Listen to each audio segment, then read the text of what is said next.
نحمده ونصلي ونسلم على رسوله الكريم اما بعد فاعوذ باللہ من الشیطان الرجیم بسم اللہ الرحمن الرحیم اللہم صل علی محمد وعلی آل محمد کما صلیت علی ابراہیم وعلی آل ابراہیم انک حمید مجید اللہم بارک علی محمد وعلی آل محمد کما بارکت علی ابراہیم وعلی آل ابراہیم انک حمید مجید۔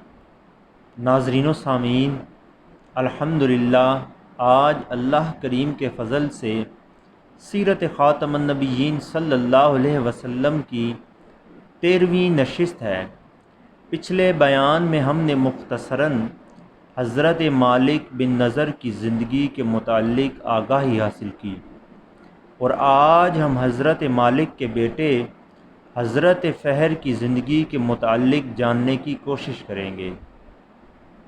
سامعین، حضرت مالک سے نور خاتم النبیین صلی اللہ علیہ وسلم حضرت فہر کی پیشانی میں چمکا، اور آپ کا سلسلہ نسب یوں ہے: فہر بن مالک بن نضر بن کنانہ بن خزیمہ بن مدرکہ بن الیاس بن مضر بن نزار بن معاد بن عدنان۔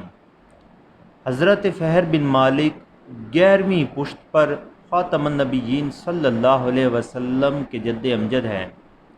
آپ اہل مکہ اور اس کے ارد گرد بسنے والے قبائل کے رئیس تھے۔ سامعین، جب حسان بن عبد الکلال الحمیری نے یمنی قبائل کے لشکر جرار کے ساتھ مل کر مکہ پر چڑھائی کی تو اس کا مقصد یہ تھا کہ وہ پتھر جن سے حضرت ابراہیم علیہ السلام اور حضرت اسماعیل علیہ السلام نے کعبہ شریف تعمیر کیا ہے، وہ ان کو یہاں سے اکھیڑ کر لے جائیں اور ان پتھروں سے یمن میں ایک کعبہ تعمیر کریں، اور لوگوں کو حکم دیں کہ وہ حج کرنے کے لیے بجائے مکہ آنے کے یمن آئیں اور ان کے بنائے ہوئے کعبہ کے ارد گرد طواف کریں اور دیگر مناسک حج بجا لائیں۔ جب قریش اور دیگر قبائل نے یہ دیکھا تو اس کے ساتھ فیصلہ کن جنگ کرنے کے لیے تیار ہو گئے۔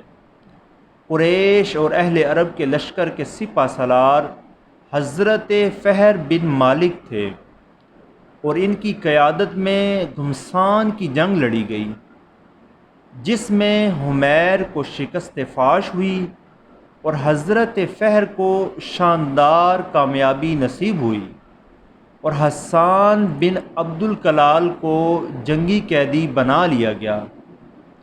حضرت فہر کے بیٹے حارث نے اسے قید کیا تھا، اور اس جنگ میں عربوں کا بھی کافی جانی نقصان ہوا۔ البتہ حسان بن عبد الکلال الحمیری 3 سال تک مکہ میں جنگی قیدی کی حیثیت سے رہا۔ آخرکار اس نے فدیہ ادا کر کے رہائی حاصل کی، مگر جب وہ اپنے وطن واپس جا رہا تھا تو راستے میں ہی اسے موت کو لبیک کہنا پڑی۔ سامعین، یہ مختصر سا تذکرہ تھا نبی کریم علیہ السلام کے جد امجد حضرت فہر بن مالک کی زندگی کا۔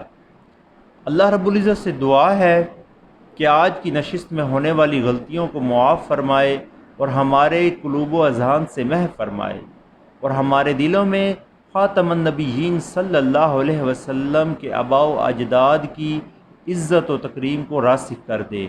آمین۔ وما علینا الا البلاغ المبین۔